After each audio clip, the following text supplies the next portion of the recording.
Hello, everyone, and welcome to another episode of GnWC Weekly, except this time it's a special presentation. It is Thursday, June 2nd, right after SmackDown, and I am the Duke, and I'm joined by my good bro, Mel Kiper Jr. No, that's no. Would you believe Todd McShay? That is not your name. How about Jeb Coulter's Scooter? I'm going to call you that the rest of the time, except I'm going to say Zeb. Actually, no, that's Angry Larry. Like I said, I'm the Duke.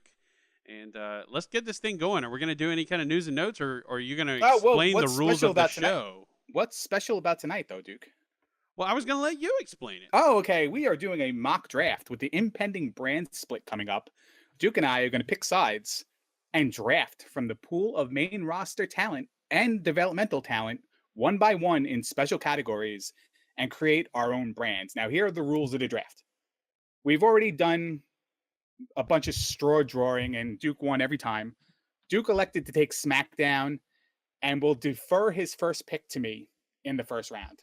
We're going to draft 5 rounds. They're going to include main eventers, MidQuarters, women, tag teams, and the last round will be developmental talent, basically anybody else who has not been featured on WWE main roster TV yet. Categories are simple. We are drafting main roster talent for all of these categories except the developmental. Current champions are off limits.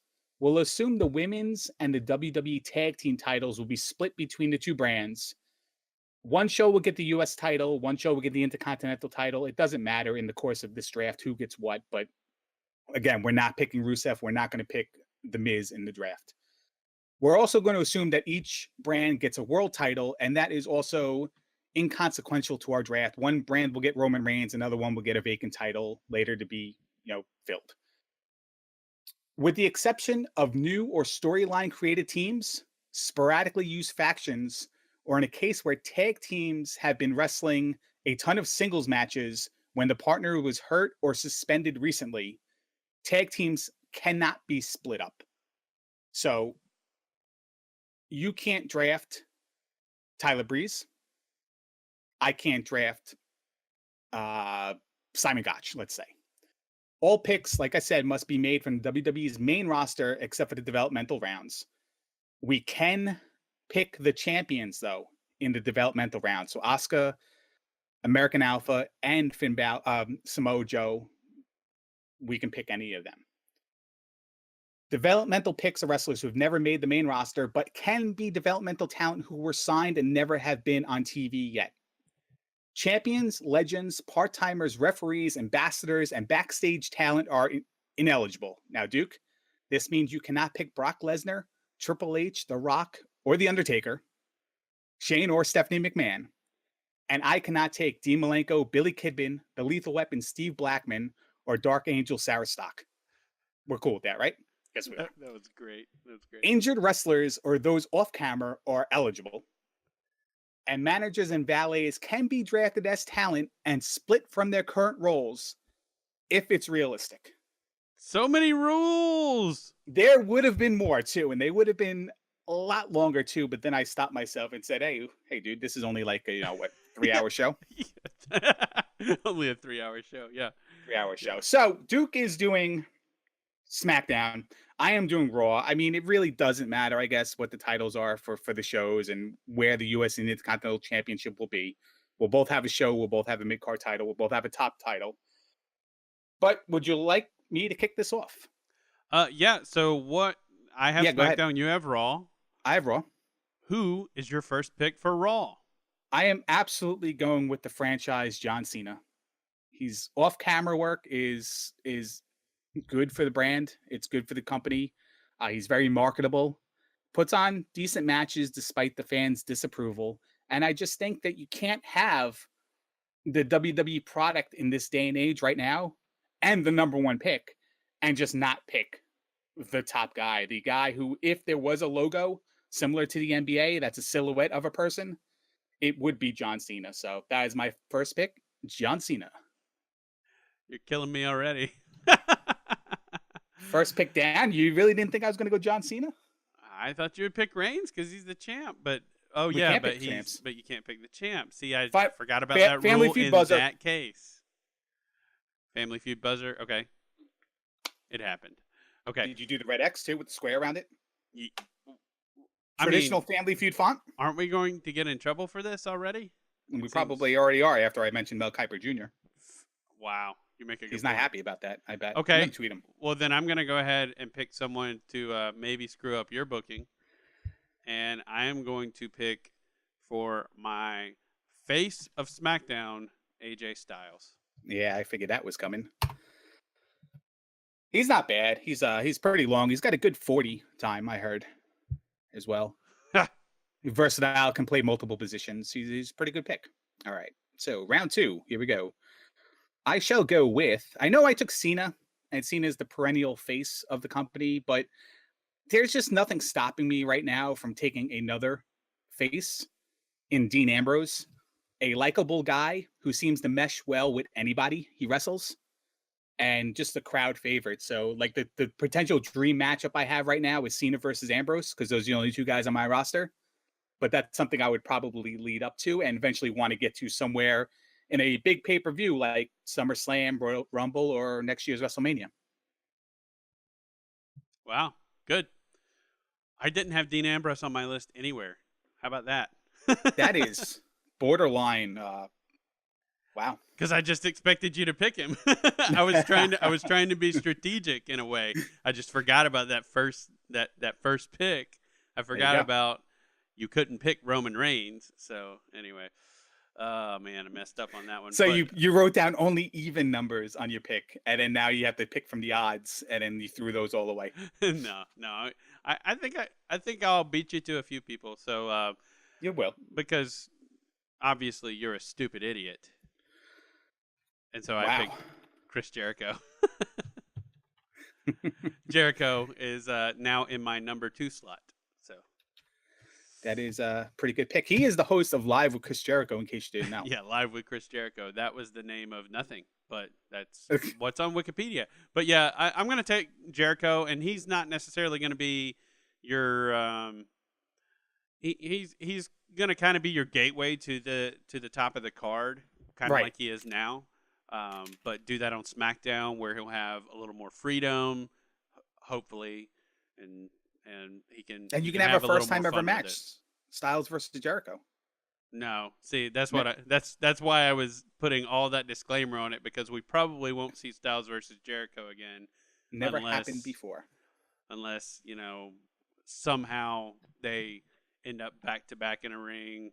And it's a way to get AJ back to face territory, which that's possible. You could possibly do that. But anyway, yeah, Jericho will sort of be your gateway to the top of the card, and he's a perfect person for that, especially heel Jericho. So all right, I'm going to keep with the whole quote unquote fan favorite, can wrestle and mix it up with anybody and look as entertaining as hell, and go with Kevin Owens as my I mean, this guy, you can plug him into any slot. Even tonight on SmackDown, you put him tag team partners with Del Rio, and it just worked.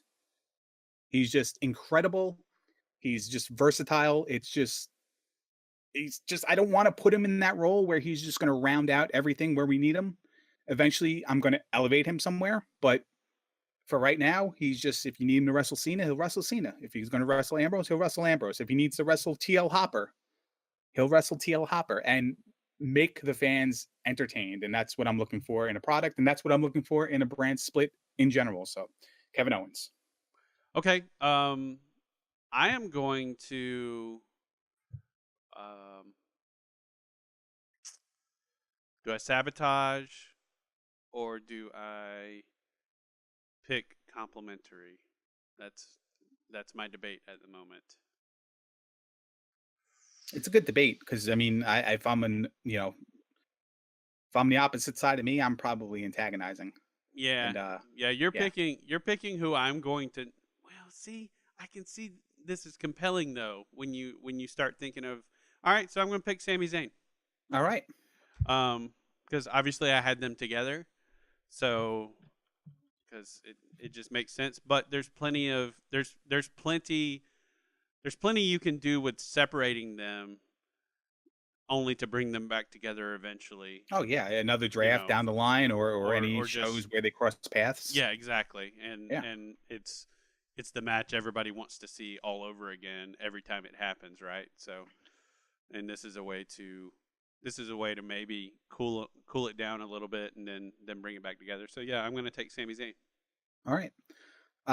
This is probably going to shock you in a way, coming from me. But my fourth pick is going to be Bray Wyatt.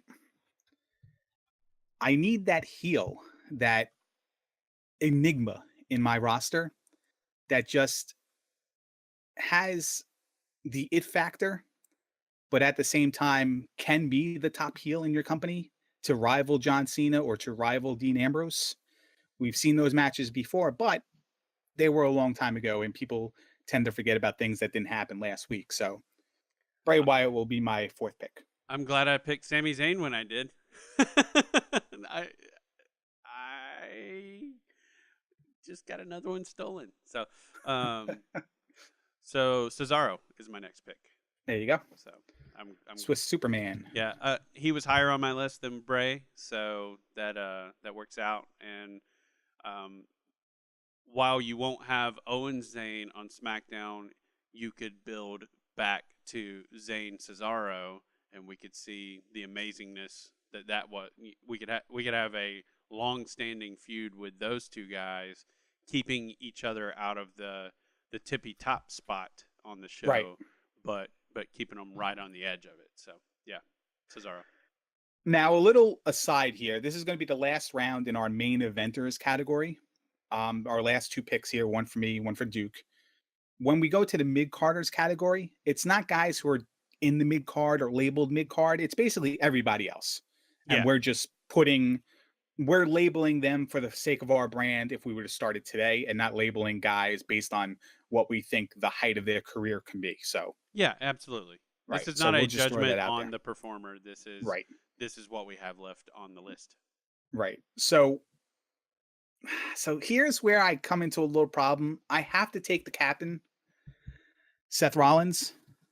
Right. There's another pick I wanted to make here. For multiple reasons, actually. The fact that he's left here in the 9th pick overall is just staggering. He's like when you do a football draft and someone falls so far down that you're like forced to take him, even though you need to fill another position. I feel like that's what I have to do here with Seth Rollins. He's athletic, and like Kevin Owens, I mean, he can wrestle Dean Ambrose. They have a history. He can wrestle John Cena. They have a history. So it'd be some good times in my main event for the foreseeable future with these 5 guys. Who you got for your last pick? See, I honestly thought I was going to get Owens because you would take Rollins. like that was my thought process, was you have to take Rollins. I mean, between the Reigns feuding and the fact that he was the champ who never actually lost his title. I mean, he's a flagship show guy. Yes. Or he's the man for the flagship show. So yeah, it only seemed natural. But I am going to pick someone who I feel like, although we've seen him underutilized in recent months, I could see him coming to a greater prominence in a brand extension, as they say, as the new Jack calls Swagger, Duke 5th pick. Del Rio. Oh, Del Rio. Alberto Del Rio. I'm going to pick him. I can see him because he can filter up or down. He can be the guy that starts challenging for the big title, for the main spot, and he can maybe even take it at some point. I mean, done properly. I mean, honestly, with Styles being your headliner and most likely going into it still as a heel, why not have El Patron? Why not have the Del Rio we all loved from Lucha Underground? Why can't Del Rio, the true baby face?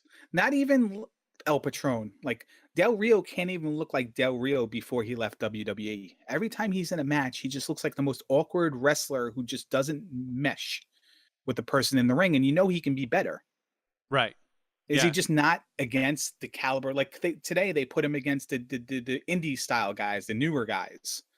and before this, he was in a war with Kalisto. Is it just that he's not wrestling guys like Ziggler and Sheamus and bigger guys that he looks so bad?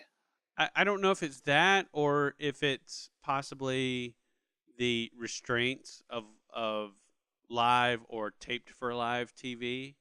Maybe. Whereas, with Lucha Underground, spoilers or sorry to break everybody's immersion, but they'll redo spots from time to time if it's absolutely necessary. So, yeah, Did they really? Like yeah, that actually genuinely surprises me. I know it's like I'm it very did when hard I on read them it for doing too. But someone said yeah. they were at a taping and there were certain times. It's not like they would stop the match and, hey, go back up to the top. Let's you jump off again or whatever. Not necessarily stuff like that, but maybe outside spots they would sort of, you'd see the same spot more than once. Oh, okay. So they just do take two, but in the flow of the match. Exactly. Okay, that's cool. Yeah. But it was cool. obviously so they could get a different, like the cameras were in different spot at that time, and it's the exact same spot, So it's just like, And I'm it not was laughing obviously because so it's that they could yeah. cut it. I'm not laughing because it's like, hey, I hate Lucha Underground. It's funny that they do this, jerks. But it's just I'm laughing because it's just like, it's kind of cool in a way that they would do that. But Yeah. Yeah. Well, but and that gives but, that one of the benefits of that is the live audience is getting. It's not just they're getting matches, like with SmackDown and everything like that. People see matches. There's the dark matches and everything like that don't make it to air, but they're seeing, sort of the deleted scenes of matches at a Lucha Underground taping, which is kind of cool when you think about it. So it's like, yeah, so that's pretty cool. So As long as they have a Vampiro, like, director's cut where he'll just walk to your chair and like call the action, be like, hey, see what we did here was we took this guy. It would have been great. But all right, but yeah, recapping. so Del Rio, that's my last pick. Recapping round one, Duke for SmackDown took AJ Styles, Chris Jericho, Sami Zayn, Cesaro, and Alberto Del Rio. I took for Raw John Cena, Dean Ambrose, Kevin Owens, Bray Wyatt, and Seth Rollins. Those are going to be the guys that we're going to build our main events around for the foreseeable few months if we were to take, book TV and stuff like that. But going into the second category here are our mid-carders, the guys that are going to contend for the U.S. and Intercontinental title for the first few months, no matter which one we get. Duke, you're going to lead us off here. Who are you going to pick for your first pick in the mid-carders category? Neville, nice. Returning Neville to sort of be the catalyst for the mid card there. I am going to also take my catalyst for the mid card in an attempt to get him some sort of resume respectability and push him back towards the main event. It has to be the workhorse, the 110%er, Dolph Ziggler. Nice. I did not know he knew 100,005 holds. I know that's more than Chris number Jericho, 3 and 5 right? were armbar. I couldn't believe it. It was great. Great plug for that was an interesting almost comedy segment for him. A lot of this stuff, unfortunately, have been like interesting or comedy segments for him for the past few months, and that's unfortunate. So I'm going to take him. I'm going to propel him right up against The Miz or Rusev, whoever would fall in Raw territory, and we're just going to go with him, and we're going to make him a strong mid-card champion and propel him back to the main eventers once we start cycling through the other guys. Oh, speaking of, we never actually split our titles. No, I just said it didn't matter. It was inconsequential. Okay. When I started. Because I mean, go wherever. Yeah. Okay. Yeah, because Miz and Rusev, they're both bad guys. They just, it's kind of like, I guess, the name Raw or SmackDown. It's, Sure. Okay. All right.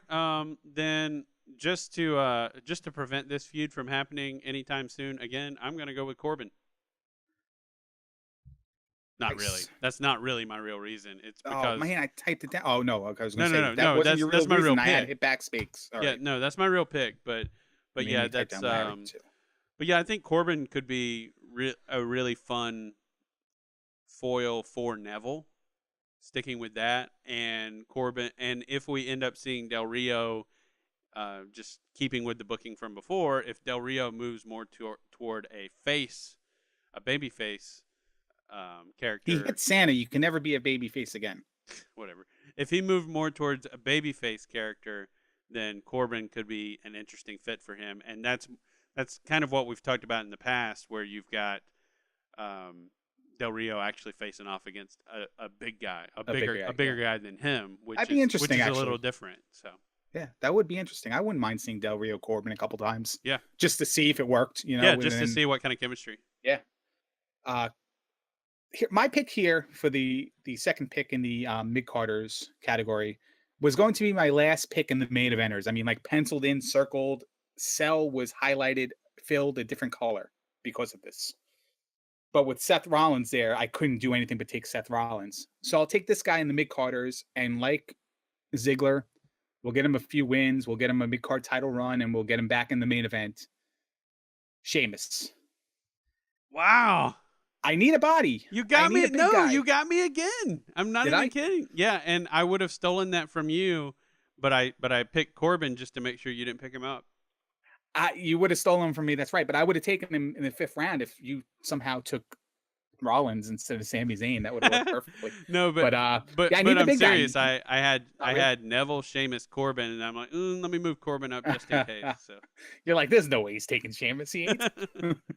But yeah, you need a body. You need a big guy. You need a strong guy, and you need a guy who has the track record. And Ziggler, Sheamus, on with the IC title or the US title for a few months, trading it back and forth. I think it only helps both people. Both people need that on their resume. Even though Sheamus was a world champion this year, both people need that on their resume to kind of be respectable again, I guess, in terms of win-losses. But we'll see what would happen in the fantasy world. That's never going to happen. So yeah, well, and my thought on my end, just to throw out what I was thinking with Sheamus on my end, was that he could sort of be a gateway type guy like Jericho as well, just because he has so many championships under. Yeah, or run with it if you need him to.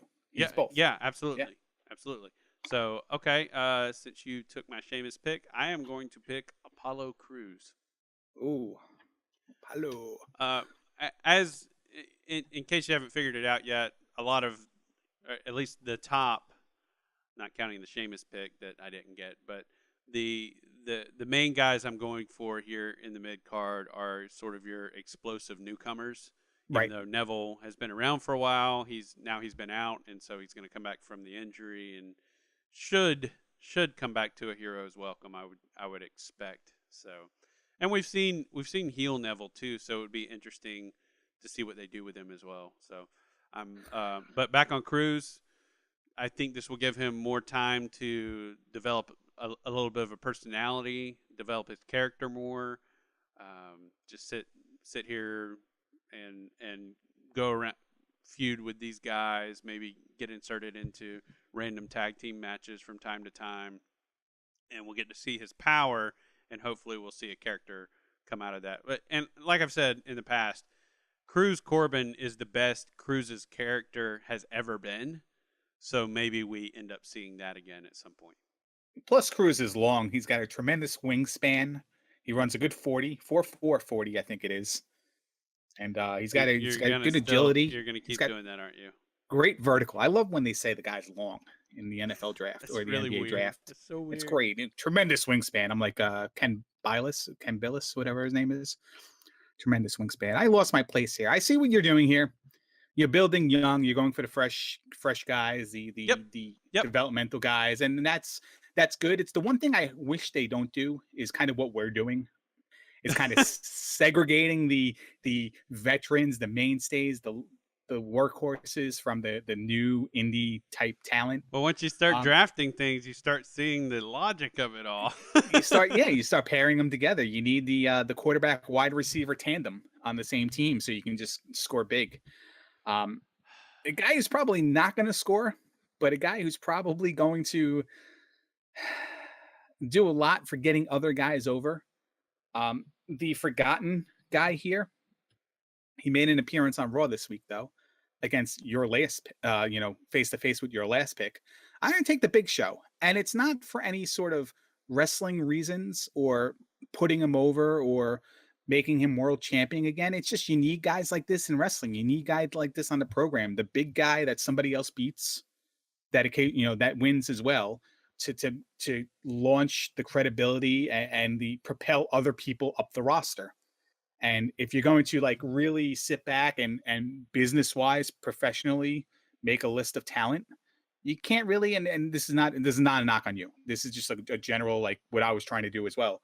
You just can't take the best of the best and say, I want these 10 guys because they're all great. Well, those 10 great guys, somebody's got to lose eventually. Yep. So you're quote unquote burying somebody by taking all top talent. Might as well pick guys who are 50-50 at best. And I'm going to take Big Show and just put him in that role. I'm not gonna lie, you stole. Plus, he's Andre's son. He was on my list. Believe it or not. Was he? So, I figured we'd be thinking the same on a few things that we didn't think we'd be thinking the same on. Well, I tell you one thing that I didn't expect to think, but after SmackDown tonight, I'm like, he works for the list. I'm gonna put Swagger in there, Jack Swagger. Jeez. Yeah, I know. He is the bottom of your mid card, but he's there. Can we reset this for a second? He serves a purpose. I typed you down as taking Jack Swagger 4 picks ago as a joke. I should have just left it there. But no, I see he fills a role. He's a former champion. Right. He's an American guy who can come out against any foreigner. Right. And kind of get over and then lose. But yeah, exactly. Well, I mean, he could be a foil to Del Rio on my roster. Raw's in Oklahoma Monday, so that's. Oh no, I'm Raw. Yeah. Forget it. That doesn't make sense. Yeah, you're Raw. He could even, if he wanted to go full xenophobic, then he could be anti-Zayn and Cesaro because they're Canadian and Swiss. So, he could just he could even feud with Jericho again. Who knows? I mean, like you could do whatever you want to do with him in that regard. And he's got history with Cesaro, so that you can always come back to that. So he meshes well with my roster, is what I'm getting at. So I think with the brand split, I think that anybody's history is kind of off. Not the Cesaro like link between them, but I mean like win-loss and where you are on the roster, like the totem pole. I think with a brand split, you can kind of reset some of that. So a guy who's never been seen recently, like Jack Swagger, can come back and be a reputable mid-card opponent and could even have a run because we're thinning the talent pool, so to speak, by splitting the roster in half. So I would like to see that when they split the roster. I'd like to see guys who are perennially on the bottom of the roster, like have their glass ceiling broken and just be propelled. Like, I know we had that with Jack Swagger at WrestleMania, so we didn't need a brand split for something like that to happen. But it'd be nice to have it again. You mean every once in a while? So, what did I say? Jack Swagger. Yep. Did I say Jack Swagger? Yeah. I was looking at Zack Ryder on my list too. But that's fine. But yeah, no, I know. Speaking of, who you got next? I'm going to take the guy from Long Island. No, I'm going to take He just, it's just I'm boxed into this. I have to take Randy Orton. Yep. He's there. You do. And he's there. And unfortunately, he's in my mid card. But, I have a lot of versatility. I can have a good main event rotation. It doesn't have to be the same 3 guys on top. And I think that's good for my brand. And I think that also propels the mid card title as well.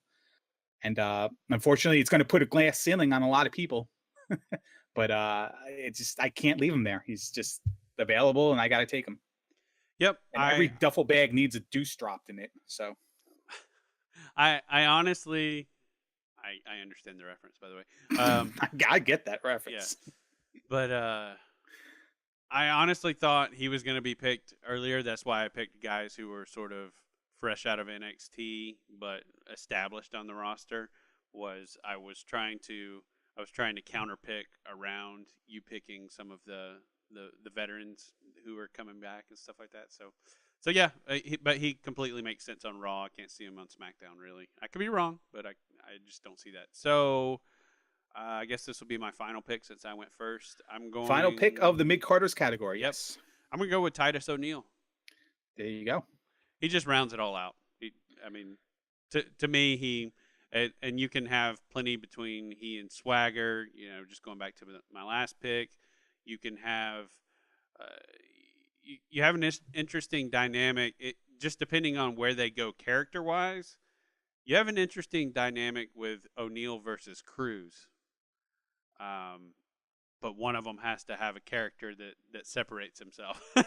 Somebody's got to come out with we'll Old see. Spice though and yell power, which is totally Titus O'Neil. That totally makes sense for him, in my opinion. He looks more like Terry Crews. Remember Terry Crews on Battle Dome, that American Gladiators kind of ripoff show? Yep. He was T-Money. That guy was great. Yep, but that rounds out my roster for SmackDown. He got into a fight with his crew that one time. That was a good storyline. That's my men's roster. Scott Farrell was on play-by-play. That's my men's singles roster. All right, I'm going to round it out with the probably the most logical pick for me. I was going to take Zack Ryder, but I couldn't even remember his name before, so I guess it doesn't deserve to be on my roster. I guess the way my roster looks, I would absolutely have to take Kane as my last pick. Sure. Just because Big Show, Randy Orton, I mean Sheamus. I got a lot of sort of remnants Titans. of the Attitude Era. Everything with my mid card is what everybody thought was wrong with the main event roster in 2015. I've got guys that have been around, that are stale, that are same old, but newer guys on top, those guys are on the bottom, and they're mixed in a little bit with guys like Kevin Owens and stuff like that can filter between the mid-carder and the main event. So not entirely bad, not the way I wanted it, but I'd probably rather Kane than Eric Rowan at this point. Sure. Or whoever's left. I was going to take Ryback, but let's just leave things where they are, and he was not, he's not coming back. And Mark Henry's probably on his way out. So the pick was either between Kane or Zack Ryder. So we'll just take Kane, and everybody else on the list, your Luke Harper's, your Braun Strowman's, Darren Young's, Eric Rowan, Tyson Kidd, Zack Ryder's. We'll just say that we'll chop them up and split them between the two rosters, and we're good. So the mid-carders category, let's review this. Duke takes Neville, Baron Corbin, Apollo Crews, Jack Swagger, and Titus O'Neil. Angry Larry takes people that I can't find on the list. Oh, Dolph Ziggler, Sheamus, Big Show, Randy Orton, and Kane. And it is the year 2016. I am aware of that. Next category, the women. And again, main roster women only. We picked 5 in the other categories, but because of the shallowness of the upcoming categories, we're only going to pick 4 women, and Duke's going to go first. 4 women and 4 tag teams, right? 4 women, 4 tag teams, and then we'll do the developmental with 5. With 5 again, right? Yeah. But let me, before we do the developmental, I'll add the little asterisk there that says it could be men, women, or tag teams grouped as one pick for the developmental. So. Yep. Cool. I'm going to go ahead and do the deed and take Sasha first. Yeah, that I was kind of scared when you had the first pick for that one. I was hoping your love for Becky Lynch. I was hoping your love for Becky Lynch would have made her your first pick, and I could have got Sasha second. But I'm kind of okay with pick number 2 because I will take Becky Lynch, I guess. I figured you would. Yeah, I mean, it's 1A to 1B. Not that I think Sasha Banks is a better wrestler and better marketable. But in terms of talent, if you can't have one, you might as well have the other. But I tell you what, if Raw remains a little bit more casual, Becky Lynch completely makes more sense because she appeals to kids a lot more than Sasha does, in my opinion. Yeah, it seems. I could see that. Yeah, I can see that. If they had a Saturday morning AM show, Becky Lynch would be on it all the time, and Brodus Clay would still be employed. Okay.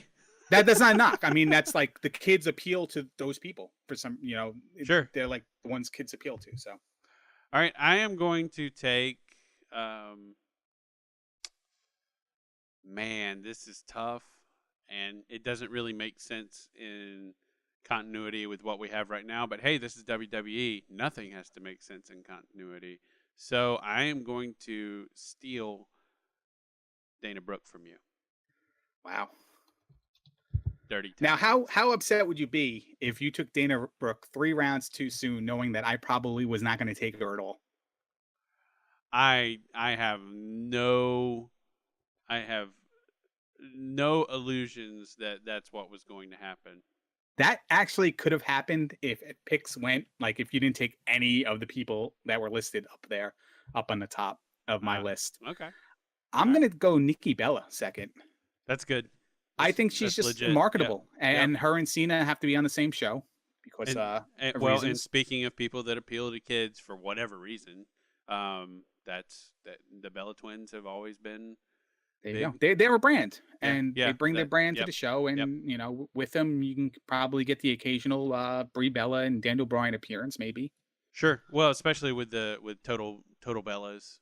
Oh, that's right. They have a Just spin-off show it now just too. completely So makes sense for them yeah, to show up from time to time, backstage stuff and things like right. that. So, yep, that's a She might not solid. be in the women's title picture or the whatever the top of the card is for Raw, but at the same time, when she is around, she has a following, so might as well use it. I can I just want a fantasy book for you real quick, super Go quick. ahead. On Yeah, that note, Nikki Bella versus Dolph Ziggler. I'd love to see it. no. What I was going to I'm being for real here. Can I just be serious for a moment? Anyway, Super serial. Go ahead. I was just shout out Lance Storm there. But I could see Charlotte remaining heel, but starting to get clean wins and and hopefully they give her knockdown, drag out matches. And then it's like, well, who else is there for me to beat? And Nikki shows back up, and they start up a The feud. whole reversal, like Sure, and Austin maybe she or goes over. Maybe Charlotte ends up going over, but then maybe that's where you get the turn for Charlotte is she finally returns to where she was when she got the title, and it all comes literally full circle. So I think that would be cool. yeah. I think that's a good direction for Nikki those Bella two comes back and all of characters. a sudden is the biggest baby face in the company too, against Oh yeah, Charlotte, the biggest absolutely. heel in the division. And you can double It's turn them. So yeah, it's yeah, it's the basic trope of professional wrestling. yeah, and Nikki can play it. Nikki can play that double turn, I think, just as good as anybody. Oh, she does it Honestly, every other Monday Night Raw. Once she fair was enough. So, all right. So my next pick, I'm going to take Naomi. not bad. I mean, yeah, go ahead if you want to Yep. give a little speech about her. She's just so underutilized. I still don't understand. Like, apparently there's hate for her somewhere, but man, she's so much more athletic than most of the ladies, and maybe she's not as technically sound necessarily, but I don't know. I like her. I think she has all the personality in the world. I think she filled a role that no one else really could have when she turned heel and like actually turned heel. I thought that was cool. And she's also been doing some stuff with Sasha and Becky. But oh no, that's Paige. That's Paige that's been doing stuff with Sasha and Becky on house shows. So yeah, Naomi is my next pick. I just don't get, and you're exactly in line with me. We're thinking the same on this. I don't get the Naomi hate from the fans. Yeah, Like somebody who works hard, has a legitimate set of moves, and just has energy. And like every time you read a Naomi match review, it's just like does nothing, does a couple kicks, does an ass bump, and then that's it. Like, no, there was a lot more than that. What yeah. matches are you people watching? Like, I think I can't. I think she should consider having a new finish. I don't hate her finisher, but I could see why that would be a point of contention. I mean, she was a freaking cheerleader. It's sort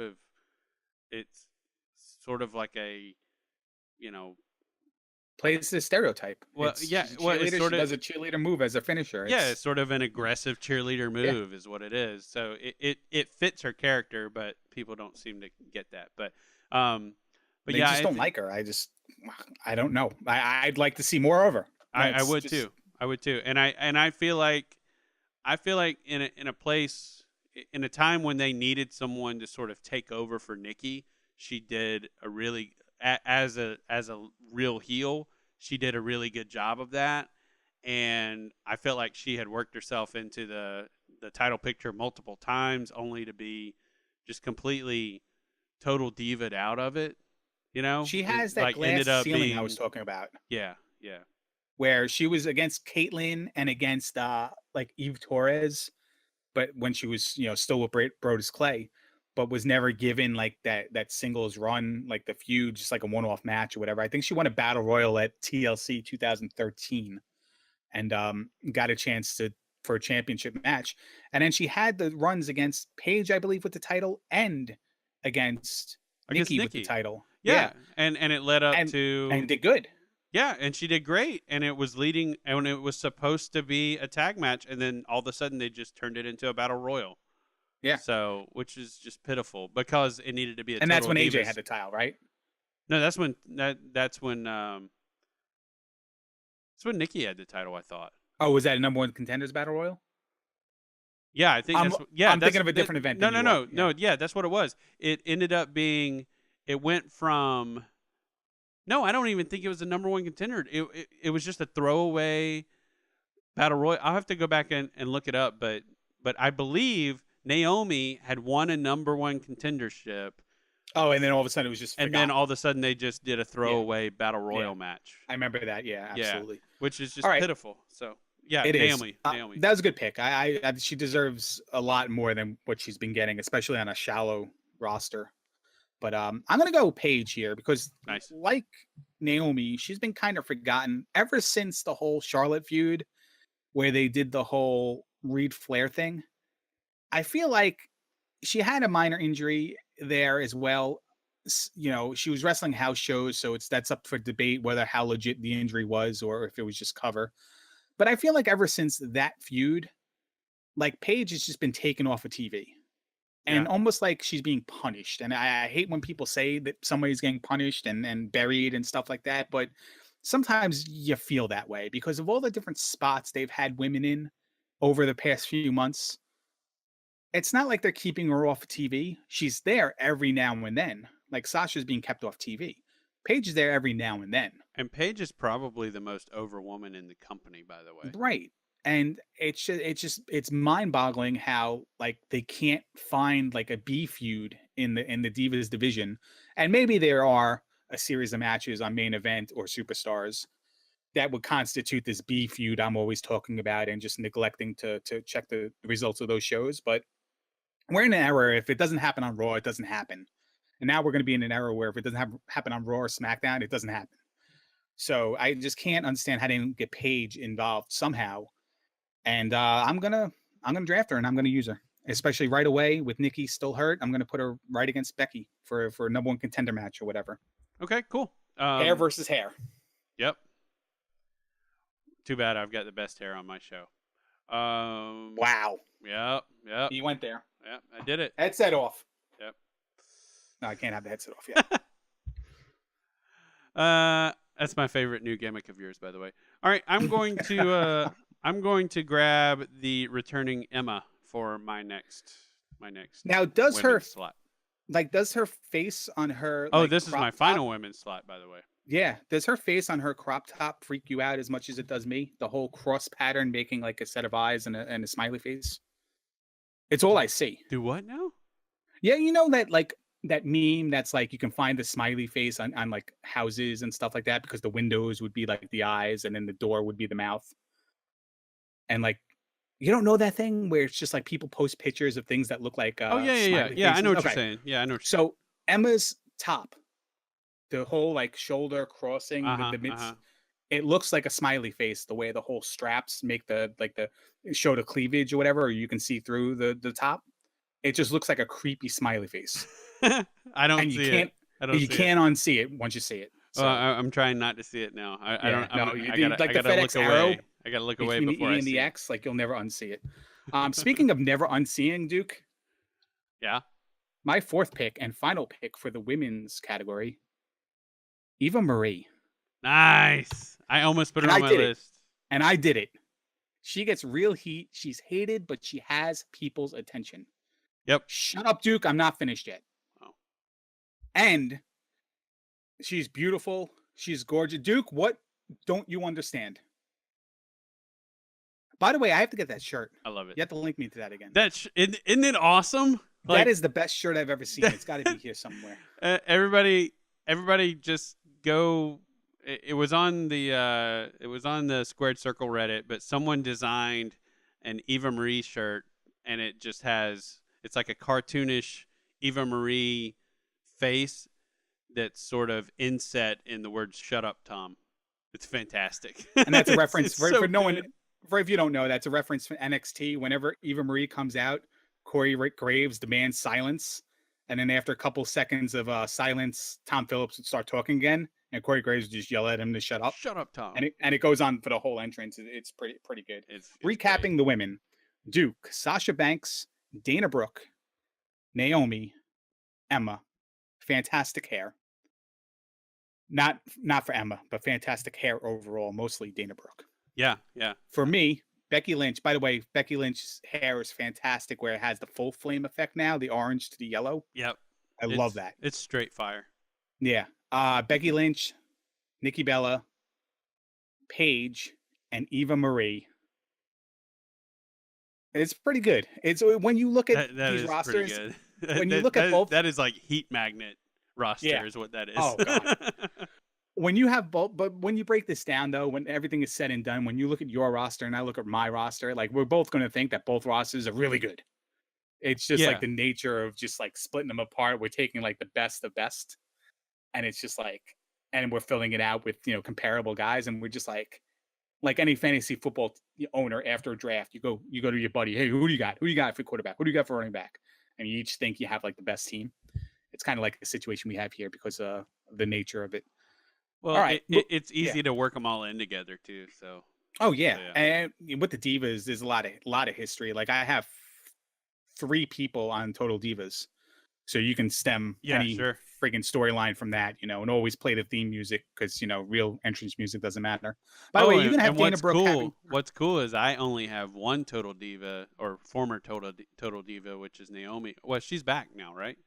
I think she's back. Yeah. So you can always play that story of she can really press up and be like the girl that the rest of them hate or whatever. She can be better than the rest because she's on Total Divas. Right. Exactly. And then Sasha can chop her down and be like, yeah, well, weren't you fired like twice from that show? Yeah, exactly. But, like it's just so easy.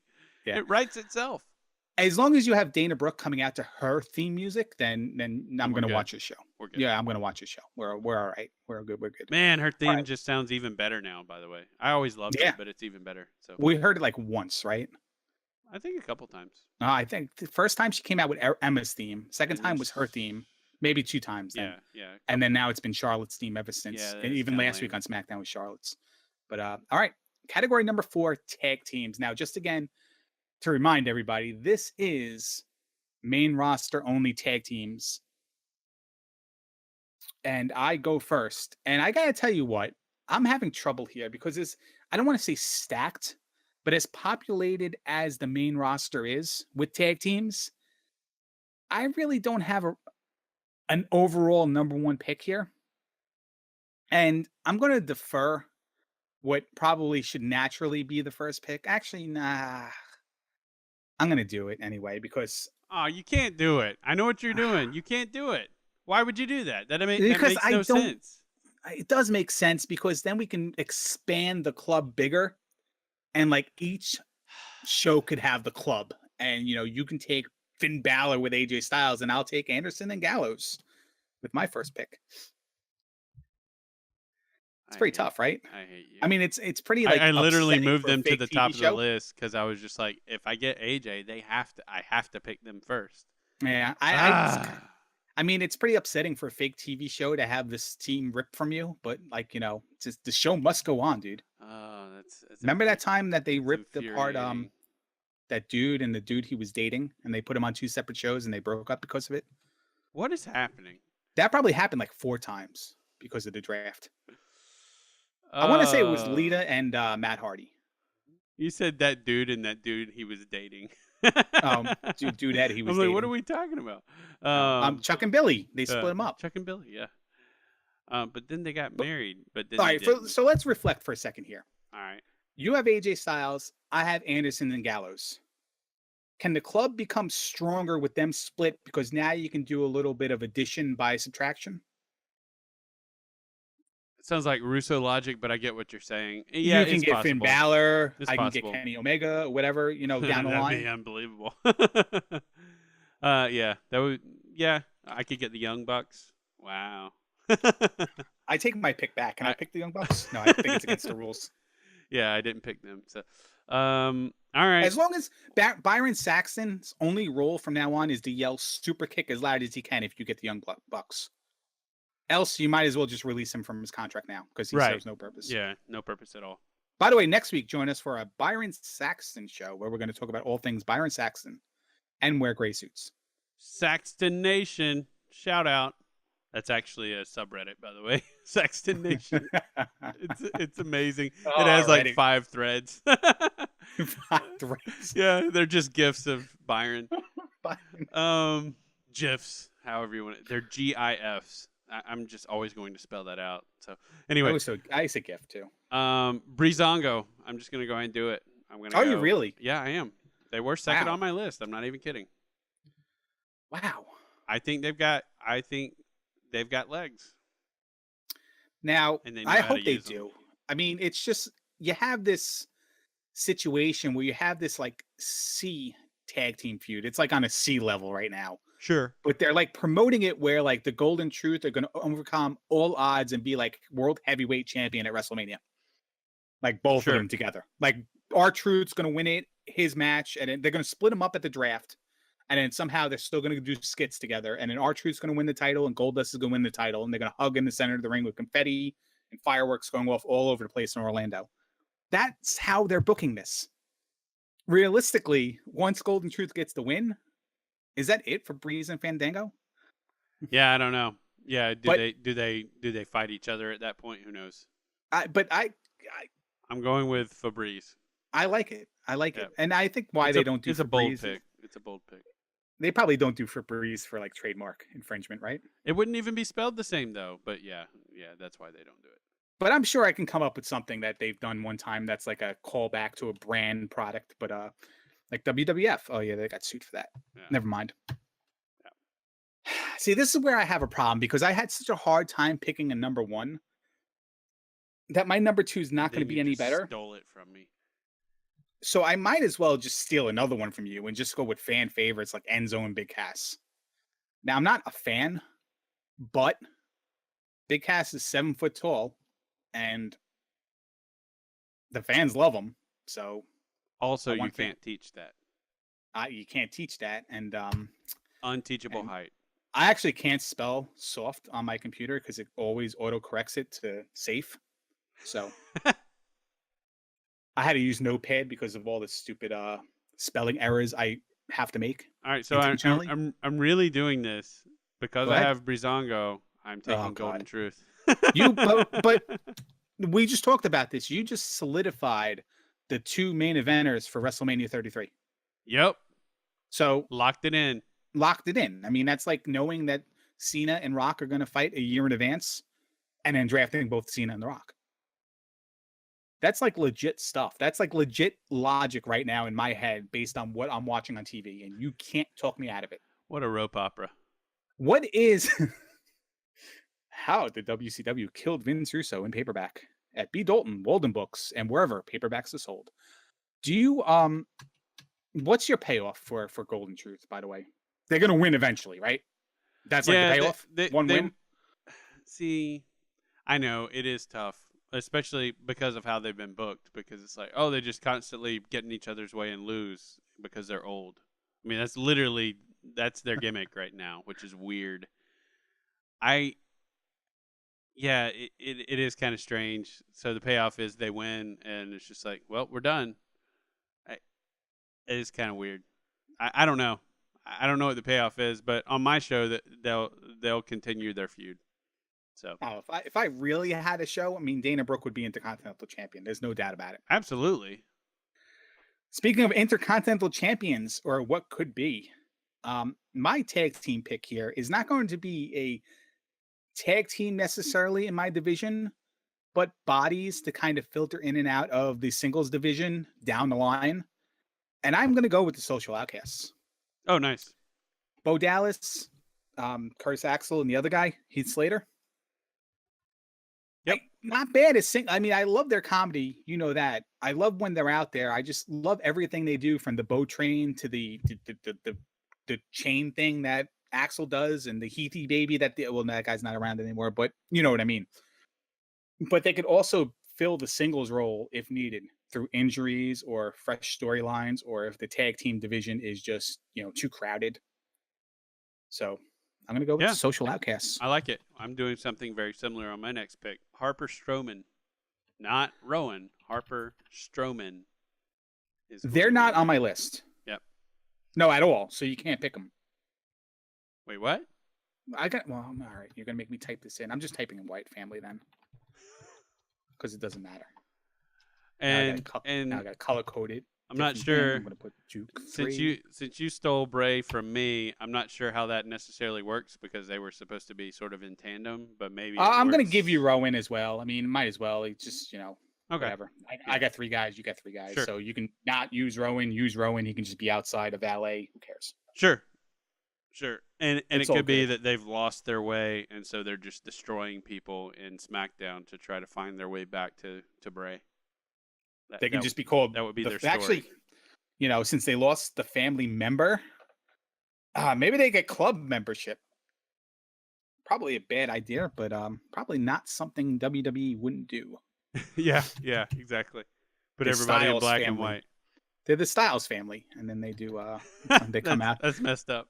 They come out the creepy music, and then have Harper go, "We're here," and then all of a sudden they don't want none, and just fireworks and sparklers. By the way, you see the Goldberg stuff? Yep, we'll get back. Like all of a sudden he's sucking up to the WWE. We got to talk about that later. But yeah, we'll talk about that next week, folks. Along with the Byron Saxton stuff. The remainder, because that's totally going to happen. The remainder of the Wyatt family for my tag there. So that's my third pick. Third pick. All right, I have one more pick for each of us. I have 2-time Grammy Award winners that I could pick from. I have the guys from the throwback era. I have the Extreme guys, the guys from the Wasteland, the guys from south of the border, or the guys from Puerto Rico. I just don't know if I want any of them for my 4th pick. But what if I tell you who not to pick?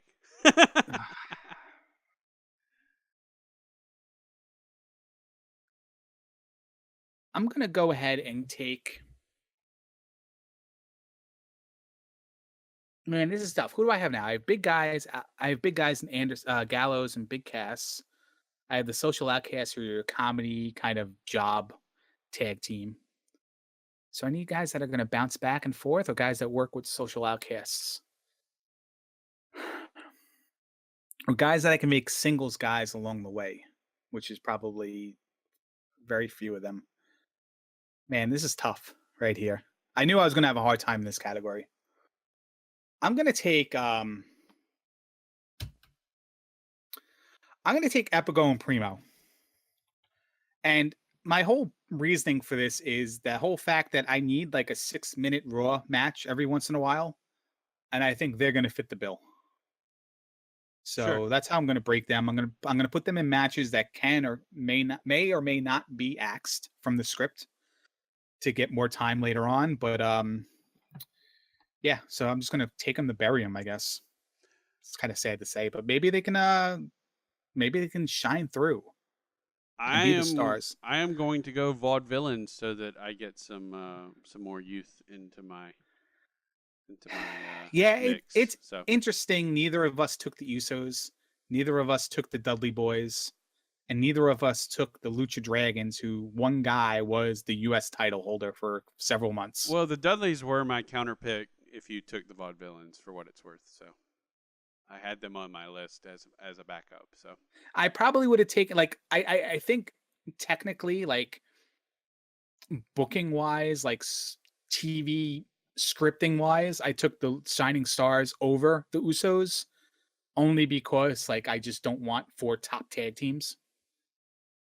And I just needed somebody to kind of like get beat up all the time. But Yeah, so you would have taken the Dudley Boys. I probably should have taken the Usos. In fact, we can go 5 deep in this category. Duke takes the Dudley Boys. Okay. I And you take take the the Usos. There Usos. we go. And there we go. It's all We were deeper here than we thought. yeah, it's all said and done. And you get we split the Lucha Dragons and the Ascensions, and everybody's happy and no one loses a job. Yes. All right, so to recap, tag team division. Duke takes Breezango, Tyler Breeze, and Fandango. The Golden Truth, R-Truth, and Goldust. Number 3, I lost number... Oh, because it's all the way on the bottom because you went off the script. The Wyatt family, the remaining members of the Wyatt family. Rowan, Harper, Strowman. The Vaudevillains, and bonus pick, the Dudley Boys. Angry Larry takes Anderson and Gallows, splitting up the club. Enzo and Big Cass. The Social Outcasts. Shining Stars. And the Usos were thrown in for no charge. Now, we didn't do this. Let me just recap before. With the women's division, neither of us picked Natalya. And I guess that's the only women's wrestler who's really active right now that wasn't picked. Yep. But there's still Alicia Fox, Rosa Mendez, Summer Rae, Tamina. And then if you want to include Lana, who's wrestling on NXT house shows, and Maurice too, if you wanted to bring her into the mix. I mean, you can do anything you want. It's your show. So we missed out on them. So now here's the developmental. For what it's worth, I had Tamina as a backup. So I was going to take Tamina too, and probably for the same reasoning I took the Shining Stars and the like. But developmental category. These are the people who have never debuted on the main roster. We can take champions.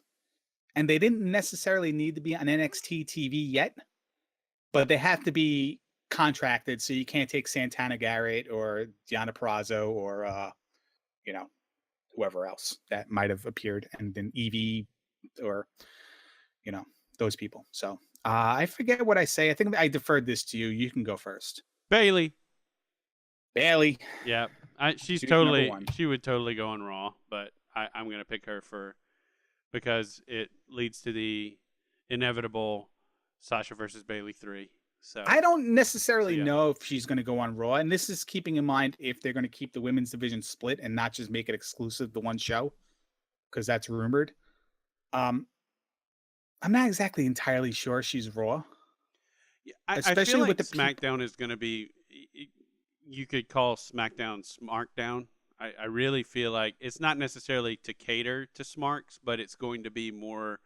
It's going to be more what it has been, where it's more wrestling centric and less ridiculous filler and ad time garbage. I think so too, but live yeah. turns it into a different animal. That's true. Fair enough. And back when they had the division split, it seemed like SmackDown was your developmental. Although they had like top star, Batistas and guys like that on top. But I don't know if they're necessarily going to do that this time, or if it's just like we all feel like they're going to do it. I mean, I have the same feeling as you, but yeah, I don't even know what I would want. We'll talk more about it, but it's really making me uneasy that they haven't explained what they mean by the end yet, and then with the news that you gave me earlier, which I'll let you spill now. Yeah, so the news with NXT, the end, was that the speculation was there that could this be the end of NXT live specials? I don't know if necessarily the end of NXT, the show, but right. NXT live specials was definitely the rumor. You can also read into it and say, well, it could be the end of Finn Balor's career in NXT, or it could be the end of the Joe versus Finn Balor feud. But then Ticketmaster pulls. Well, hang on. There's two things. I'll let you get to that second one in a second as the topper. But the thing that really plays into people's paranoia here is the fact that it was originally called something else, and they rebranded it The End. So and then it was originally called Payback. No, Revenge. Yeah, Revenge. But Revenge was trademarked for something else, and that's why they pulled it back. So there's another layer so to there's that. another layer to that. Right. But then there's no this one's other really thing. coming out and saying, hey, you guys are wrong. We're going to do NXT specials. It's here to say. No one's doing that. And that's scaring. It's scaring the talent as well. So much so that even when news came out that Ticketmaster pulled the listing for NXT TakeOver Brooklyn 2016 on SummerSlam weekend, talent was getting worried as well. But they were reassured that the show's still going on. They just took it down from the website. Well, SummerSlam and the Raw after is still on the website, but NXT was taken off. Might be a graphics thing where they're going to put it up with new graphics and stuff like that. So they took the listing down to put it back up later. But talent was reassured that the show is still going on as planned. So there's at least that. We'll see. Yeah. So it's still kind of scary. Especially since just say it. It's like the end means this. Like, don't worry, fans. Your favorite program and your favorite thing to watch is still going to be around. Right. So that would be nice. But all right. So for my first pick in the developmental area, I'd be hard pressed not to take Nakamura here. Ooh. Okay. And I don't know how well he'll mix with Cena, but that's a confrontation, a face-to-face, a stare down that's going to get kind of the reaction that Cena versus AJ Styles got as well. The dueling chants, both positive. The first time ever matchup, of two guys that were top in their divisions, opposite end of the world. And he's just charismatic as hell. I think he'll just take to anybody who's a fan of wrestling. Well, and there's also the cool factor of Cena. Cena will learn Japanese for their feud. Well, how about just he does that. Nakamura coming out and Kevin Owens just crashing the welcoming party. Just crashing the welcoming party. It's just coming out. Yeah, it could Kev happen. Being Kev. Could happen. Be great. Couldn't happen in it. NXT because they weren't there at the same time. So yeah, I like it. I like it. So that really works with your roster, and Finn Balor works with mine. So I'm going to take him.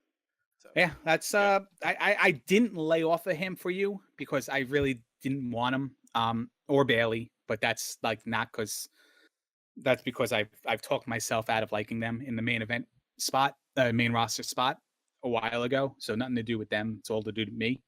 But AJ's got Balor. You gonna put them together? I don't know. I don't know if I'll put them together or if I'll make them war for a little bit and then one turns to the other side. I don't know. So not fully certain. I just know Balor can. I mean, I'm just looking at my roster. So and all the people that he's fought, whether it's in NXT, WWE, or elsewhere, and you've got AJ Styles, you've got Sami Zayn, you've got has he been in the I don't ring think with he fought Cesaro? Sami Zayn. Huh? I don't think he's fought Sami Zayn, has he? Maybe. And I don't think he's fought Cesaro, but the possibility. Yeah, I wasn't sure about Cesaro. But okay, so we've definitely got AJ Styles. We've definitely got Neville. We've definitely got Baron Corbin. We've definitely got Apollo Crews. Yes. And Tyler Breeze is on my roster. I have to assume they've wrestled. I don't remember that though, but I have to assume I thought they have. did when they've overlapped so much that I'm pretty sure Breeze fought him very early on when he came in. It's entirely possible. Let's see. I don't know if Hayden English ever got in the ring with him when he was doing his singles thing. That was mainly he and Cass, wasn't it? But mainly anyway, he and Cass, yeah. Yeah, but anyway, between the matches that he can revisit and then the new things he can put together with people like Jericho and Sami Zayn and Cesaro and maybe even Del Rio, I can see a lot of just fun singles stuff outside of the club that could be really compelling stuff, and you can have Balor and you can have the Demon character to mix it up a little bit. So yeah, Finn Balor. All right, I'm gonna take the first. Well, I mean, you took a lady in the thing, so it's not the first gimmicky pick here, but I'm taking a tag team. And I don't like my tag team division out as it sits right now, but I'm going to interject some young blood into it and some exciting wrestlers in the mix that could also be singles wrestlers as well. How do you get it right before I do every time? It's No, no, amazing. no, no. We didn't get this one right. Okay.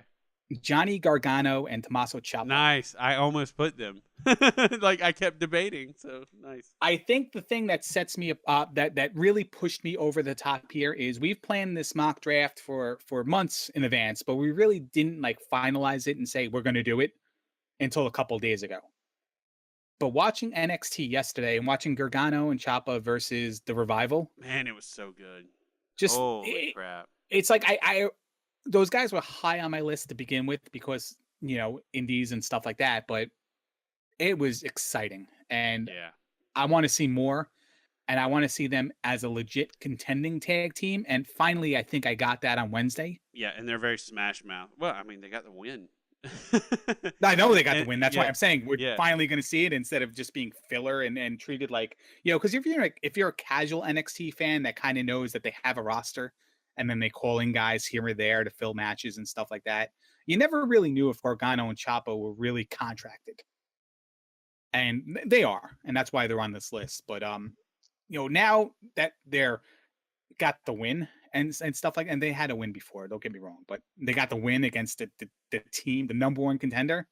Like, I'm very interested in seeing where they're going. And I just feel like with my weak tag team division on Raw, just bring these two guys in and just let them have 8-minute matches that are just electric and then just get the crowd going. So how about Gargano and Ciampa versus Enzo and Cass?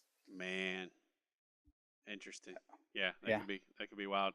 So I went a similar direction, but I'm going to just kind of heel out on what I'm saying here. American Alpha is my next pick, and I say I'm going to heel out because the rest of my tag division is going to job to American Alpha straight Sick. up. So sick. Yeah. The rest of my tag division is ready, willing, and Gable to job to American Alpha. So I'm really glad I got to pick them. They add just explosive energy. I know I'm stealing words from you, but just They're long. absolute explosive energy to the tag team division for SmackDown, and they fit SmackDown in my opinion. They fit the idea of SmackDown in my opinion. So Yes.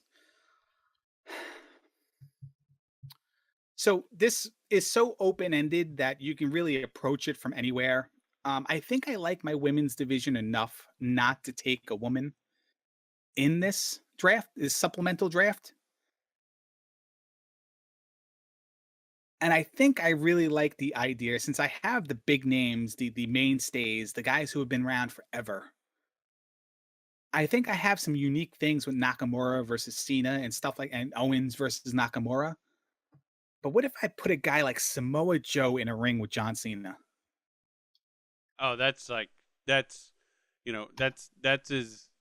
good if not better than AJ versus Cena because it's once again it's The champ is here. It's another face of TNA against the face that runs the place. It's everything, and this is going to be a trivia question that I may bring up next week once I officially find the answer out. So plug your ears so you don't hear it.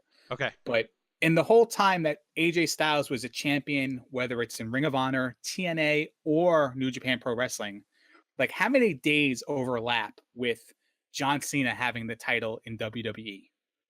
And the same could be said about Samoa Joe. When he had the title in TNA or Ring of Honor, how many times has it overlapped with John Cena? And I think the number is shockingly high.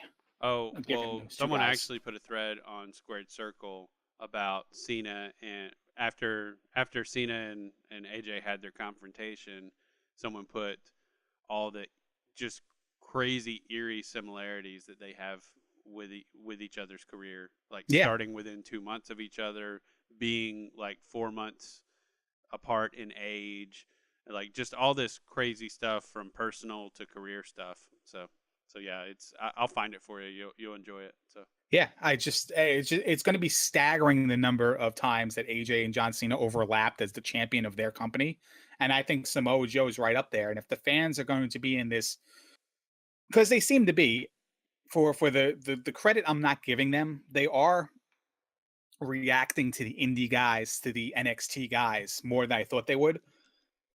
And I think Samoa Joe coming out face to face with John Cena would just blow up the place. So he's going to be my third pick of the developmental draft. I like it. I like it. Well, I thought I was going to have to counterpick someone out from under you, so I'm going to hold off on that pick, and I'm going to pick someone because I've had a lot of great picks, Larry. Let's be honest. We'll be honest. You have a lot of great picks. A lot of great picks, and I would say a lot of my picks are right phenomenal? up there. Yeah, I've got at least one phenomenal pick. I've got. I think you're an idiot, but go ahead. Yeah, I mean, and I've got a pick that any stupid idiot will know is great. And, Shut up. Shut up. Shut up. Quiet.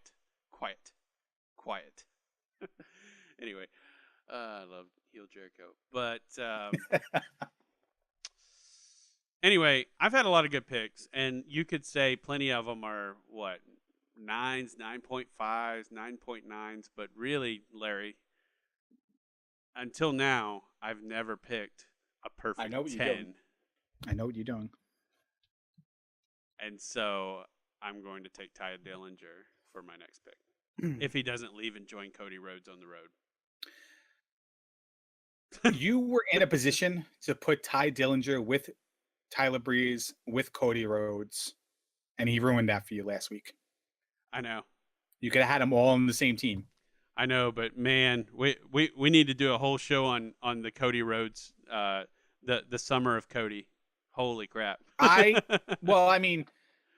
that's a different topic. That's a different topic. Yeah, I just don't like what his wife's doing, like kind of like burning bridges. Oh, I haven't seen that yet, but she made a comment like, out. "I'm more than just a ring announcer." Like everything she's commenting on was like, "I was more than just that. I was more than just that." Like really kind of like downplaying her job. And I'm just like, I just feel like it's bad taste, and I'm not really liking that. But I didn't get that from it, but we can talk about that. Yeah. Well, we don't have to talk about it later. It's just opinion. But I just didn't like it. There was just no need for it. But yeah. But things. I mean, if he wrestles everybody on that list like that, those are just guys he can wrestle because they're not contractually obligated anywhere, and they don't necessarily have to be Ring of Honor matches because they're probably not. Well, he's got Angle and Mike Bennett already on schedule. Yeah. No, I know. And I'm sure that list is legit. Yeah. But like he's not wrestling Moose in Ring of Honor. He's probably wrestling Moose in like Maryland Championship Wrestling or something like that. Sure, but it's still a draw. Yeah. So. Yeah. But yeah, I'm gonna put Ty Dillinger in my that's what my fourth. Your fourth developmental pick. slot. Here's where I have a problem. Simon Diamond has a problem. I'm not taking Mojo Rawley. I can tell you that right now. And I'm not taking Wesley Blake or Buddy Murphy or Billy Kay. But what about the Hype Bros? No, I didn't take. I screwed that one up because I didn't take. I don't have Ryder. I don't have Ryder. I don't have him either, and I'm not drafting him as a developmental tag team. He won the Intercontinental Championship 2 months ago. He's not developmental. I don't want to take a woman because I like my women's division. But the top woman is still available, and she's exciting. I just don't know how much of the whole doesn't really speak English well plays off on the crowd, and if a Monday Night Raw crowd could get behind her.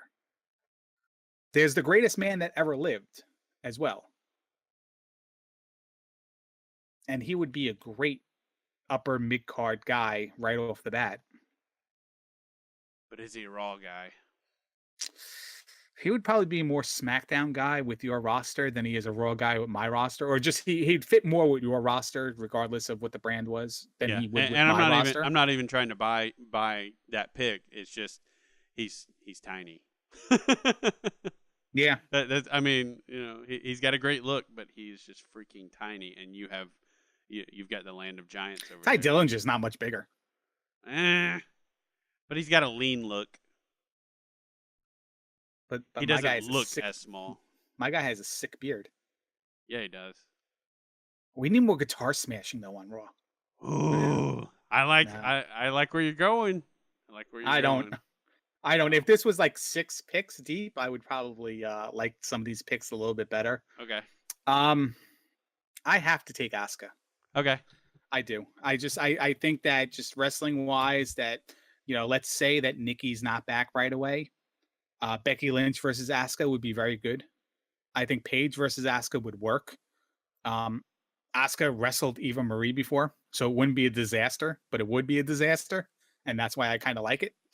It'd be the best kind of disaster in my opinion. Yeah, it would be the best kind of disaster. And no, you have Morrow and Corey Graves, so I can't even have the. I just took the Corey Graves thing away from you too with the Eva Marie pick, so suck that. You didn't take Eva Marie. Oh yeah, you did. Yeah, you did. Yeah, I did. Oh wow. Maybe they have Corey in via satellite every time. Every time, and maybe they don't tell you Eva Marie's. They never tell you Eva Marie's gonna wrestle.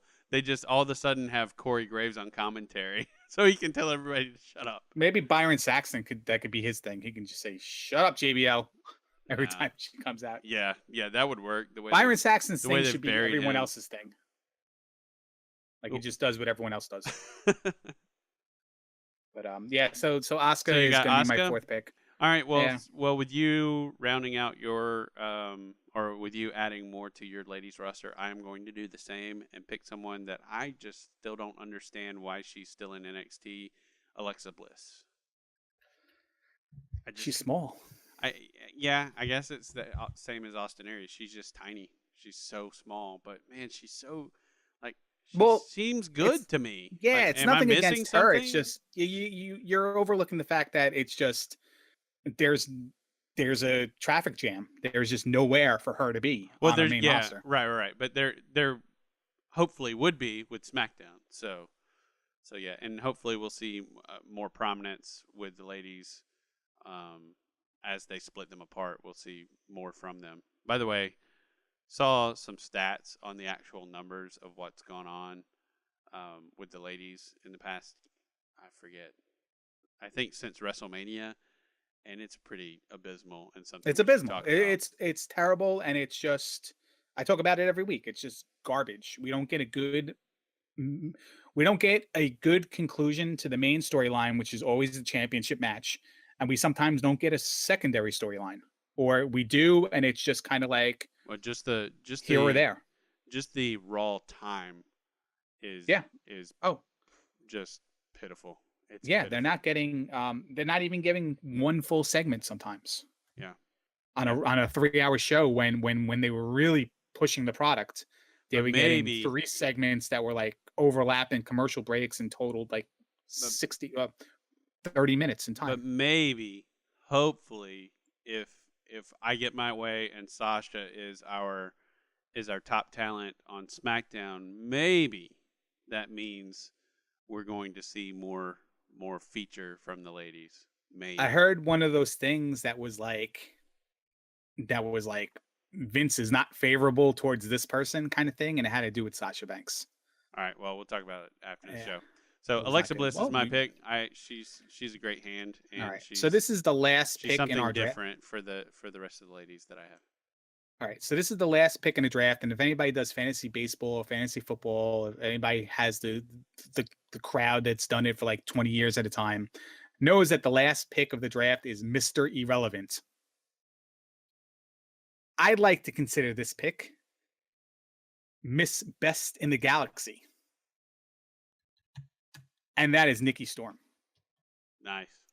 Nikki Storm is going to revolutionize the women's wrestling era the way that Sasha, Becky, and Charlotte should have, which means she's not going to do it, but she's going to do it because she's great, because she's Nikki Storm. Because she's the best in the galaxy. Right, and she's going to be the second person to have a cereal named after them on Monday Night Raw. Okay. Nikki Flakes. Or Nikki Loops. It works. What do you think on that? Coco Nickies. Wow. It's not pretty getting good, better. right? It's pretty not getting better. I like it. I like it. But All right. I didn't want to take Asuka because I knew I was going to take Nikki Storm because that's kind of like gimmicky pick with the last pick of the draft, like one of my favorite wrestlers of all time that I found out about 3 months ago. But I had to take Asuka. We left off Austin Aries. We left off the Revival, Carmella, Liv Morgan, Nia Jax. We left off, who could be a pretty good main roster ladies wrestler. Probably what Tamina Snuka should have been, the strong, like, I don't want to say Big Show because I don't want to compare like sizes. Like it's nothing like that. But Big Show is like your veteran that mostly wins, but mostly has those streaks where he's just putting everybody over at the same time to make everyone else look stronger because they beat somebody so big. Nia Jax could fit that role on a main roster. And then we had like the C D tier: Aaliyah, Angela Dawkins, Billy Clay, Blake Murphy, Elias Sampson, Hideo Itami, Mandy Rose, Mojo Rawley, Nick Miller, Peyton Royce, Sawyer Fulton, Shane Thorne, and I said Wesley Blake already. So those are guys that were not drafted. We'll leave them in NXT. We'll let them build a name for themselves. All right. So now we move on to let's do this pretty quick. A title that would be exclusive to our brand, and this could be one that we make up, bring back. Whatever. So, what you got? I'm gonna make a women's tag title. I just think that it's just something that'd be nice to have. It'd be something that's interesting. If we're gonna couple like main events with Raw and superstars with SmackDown, it doesn't have to be on our main show. It could be on the sub show, but it could always be defended week in and week out, and it can mean something. And it could be in a place of a women's title match. It can be the women's tag team title match on a live event special or a pre-show, I like it. And for mine, so Eva Marie and Nikki Storm are my tag team champions. I'm just saying that now. That's fantastic. So that's that's Galaxy Red. That would be their name, Galaxy Red. Red Storm. Ooh, that's pretty good too. But I know that sounds communist. So you call it St. John's University in New York communist? Duke hates New York. Fact. Wow, I've never been there. Don't come. Okay, we don't want you. Cool. So, are we ignoring the fact that there will probably be a SmackDown title made, or is that a given? Well, no. I said earlier that Roman Reigns will probably be a champion of one, and there'll probably be a vacated heavyweight champion in the other division, and it was just inconsequential to what we were going to draft because we were just taking everyone else. Okay. Like AJ Styles could be your champion if you have the vacant one, or sure. Okay. Roman Reigns could be your champion if you have. I got you. Okay. All right. So yeah, I didn't get very creative with this because I couldn't remember what our rules were as far as that's concerned. So I was just like, oh, there'll be a title that's like it's SmackDown. But yeah. So if I was gonna bring something back, I would bring back the Cruiserweight because we're gonna have Cruiserweight series. So it kind of makes sense. And it fits well with the roster you built. Yeah. A lot of my guys are smaller, and you can have people like Corbin come in and screw around with people and just talk about how dominant he is, and your cruiserweights can come in and get one over on Corbin from time to time. So yeah, it makes because of that works. I may want to trade you Ciampa and Gargano for somebody, but we can do that at another time and for cash considerations and all that. Because I'd want more than you're willing to give. So I'm gonna so recap on that is Larry is going to create a women's tag or bring back. I guess we had it at one point, didn't we? Long time ago. WCW had it at one time that right. lasted like 1 week, I think, and TNA's had it, but it went defunct. All right, and I did the Cruiserweight Championship.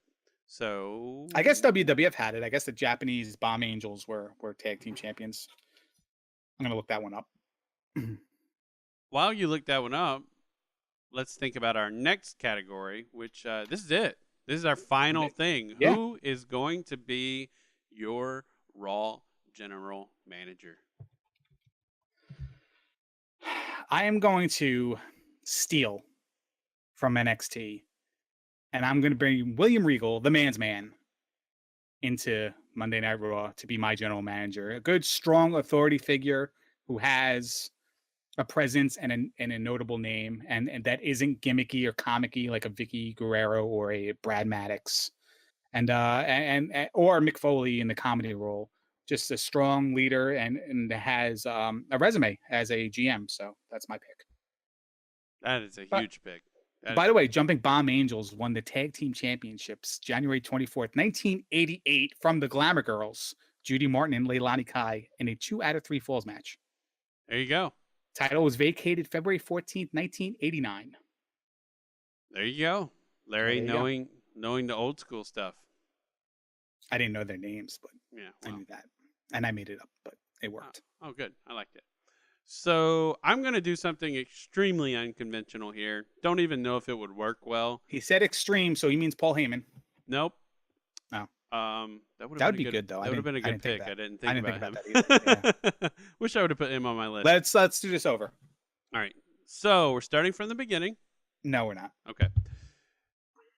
I'm going to pick someone extremely unconventional for this. Renee Young. Really? Yeah. I know she By the wasn't. way, I know she wasn't that great on commentary, but everyone loves Renee. So, I hate her necklace. yeah, you would. Well, you know who doesn't hate her necklace? Moi. That's French. You're supposed to say I know. Anyway, are you? I Still... thought the awkward silence was better. Oh yeah, I thought you were gone. I thought you just like disconnected. So. Yeah, Renee Young. I think she could bring something different to the table, and she could pantsuit it up a little bit, and not be evil, be more neutral, and be like, yeah, I kind of like that. Why don't we do that? And maybe she, I don't see her ever necessarily healing out, but I could see her just being like, well, it sounds like a good match to me. Let's do it, and just start a match when it makes no sense, like backstage or just crazy stuff. So I could see you doing. What if she heals out and she does everything like in front of a vanity, and she's always putting on makeup, and she has like this boa on at all times, and she's all glammed up, and then anybody wants to talk to her, she's always like too busy getting like manicures and pedicures. That sounds like something a Canadian would do. That sounds great. Yeah, I like that. But no, Renee Young for something different, something new. Something fresh. I didn't give my speech about how female wrestlers have to be wrestlers and they couldn't be like Renee Young or Stephanie McMahon. So well, she's not a wrestler. She's a manager. No. I was kind of having a fight with you in my mind that you were going to pick as your fifth woman, Renee Young. No. I had this whole elaborate fight. It lasted like a half an hour, and I couldn't sleep after. Wow. It was So, I get pretty worked up. So that's our picks. Yeah, it's our picks. That's our this is our extended special episode. The mock draft. The mock draft for the upcoming brand split, aka brand extension, as they've been calling it. So Hashtag Team Hangry Larry. Hashtag Duke. Team Duke. Let us know who you think had the better roster. Whose team are Whose you team? on? Hashtag Larry wins. Hashtag Duke loses. You can pick. Which side do you choose? Hey, those seem loaded. But with that, I'm done. I think he's done. So I'm just going to say my thing, and we'll see what he does. Good morning, good afternoon, good evening, whatever it is for you. I'm the Duke. Larry, take it away. And I am getting you off my computer. Bye.